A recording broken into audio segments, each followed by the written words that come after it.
महाराष्ट्राचा। नमस्कार, मी गौरी। संध्या लाईव्ह मध्ये आपल्या सगळ्यांचं स्वागत। अजित पवार यांच्या अपघाताबद्दल अनेक प्रश्न उपस्थित केले जात आहेत। आमदार रोहित पवार यांनी याआधी पत्रकार परिषद घेऊन अनेक प्रश्न उपस्थित केले होते। आता विमानातील ब्लॅक बॉक्स बद्दल रोहित पवार यांनी शंका उपस्थित केली आहे। या संदर्भात आता रोहित पवार बुधवारी सविस्तर पत्रकार परिषद घेणार आहेत।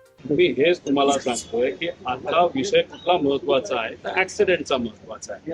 आज आम्ही विलिनीकरणावर चर्चा करू शकतो, आम्ही बैठका घेऊ शकतो, आम्ही तिथं प्रेस कॉन्फरन्स घेऊन तुमच्या सर्वांसमोर आणू शकतो। आमच्याकडे सगळे पुरावे आहेत, आमच्याकडे अख्खा फोन भरून त्याच्यात मेसेजेस व्हिडिओ पासून फार त्याच्यामध्ये फोनवर काय बोलणं झालं हे सगळे गोष्टी आहेत। पण आम्ही त्याच्यावर त्या ठिकाणी आता तरी काय बोलणार नाही। उद्याच्या दिवशी ब्लॅक बॉक्स त्याच्याच बरोबर इतर विषय हे 10:30 वाजता उद्या सकाळी एक डिटेल मध्ये प्रेस कॉन्फरन्स घ्या। खरं तर आज घ्यायची होती, पण आज आपल्या या राज्यामध्ये परदेशातले एक फार मोठे नेते इथं आलेले आहेत। देशातले नेते म्हणजे आपले पंतप्रधान साहेब आज महाराष्ट्रामध्ये आहे। आम्ही प्रेस कॉन्फरन्स घेऊन त्या लोकांकडे कुठेतरी दुर्लक्ष होऊ नये, नाहीतर एक महत्वाचा विषय जो राज्यासाठी महत्वाचा असू शकतो त्या विषयाकडे कुठे दुर्लक्ष होऊ नये म्हणून आज प्रेस कॉन्फरन्स न घेता आम्ही उद्या 10:30 वाजता चव्हाण सेंटरला प्रेस कॉन्फरन्स घेणार। तुम्हाला आपण ब्लॅक बॉक्स आहे का की हा आहे अपघात नाही?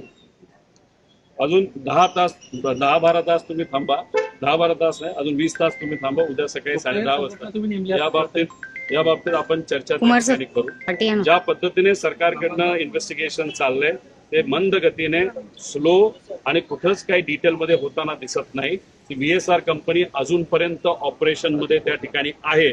मग जर सरकारकडनं ज्या पद्धतीने इन्व्हेस्टिगेशन व्हायला पाहिजे ते होत नाही आणि ज्या ज्या गोष्टी आम्ही प्रेडिक्ट केल्या होत्या की उद्या जाऊन ते म्हणू शकतील ब्लॅक बॉक्स बंदच आहे, जळलाच आहे, मग तो आता भारताच्या बाहेर आपल्याला पाठवावं लागेल, या सगळ्या गोष्टीकडे कुठेतरी सरकारकडनं या इन्व्हेस्टिगेशनकडे दुर्लक्ष होत आहे का असा प्रश्न निर्माण झाल्यामुळे आम्हाला आमच्या मित्रांना काही लोकांना त्यांच्याशी चर्चा करून अधिकची काय माहिती मिळते का हे आम्ही बघत असतो। त्यामुळे उद्या 10:30 वाजता डिटेल मध्ये या बाबतीत आम्ही प्रेस कॉन्फरन्स ब्लॅक बॉक्स आपण बघतो। ब्लॅक बॉक्स अशी कुठल्याही अपघात असेल, परिस्थिती असेल, ऊन पाऊस आग अशा परिस्थितीमध्ये सगळा डेटा सुखरूप राहावा अशी त्याची रचना बनवलेली असते।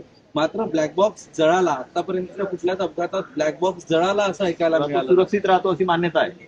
ब्लॅक बॉक्स हा पावसापासून, उन्हापासून, आगेपासून, बॉम्बलास्ट पासून सगळ्यापासून सुरक्षित आहे, पण राजकारणापासून सुरक्षित नाही।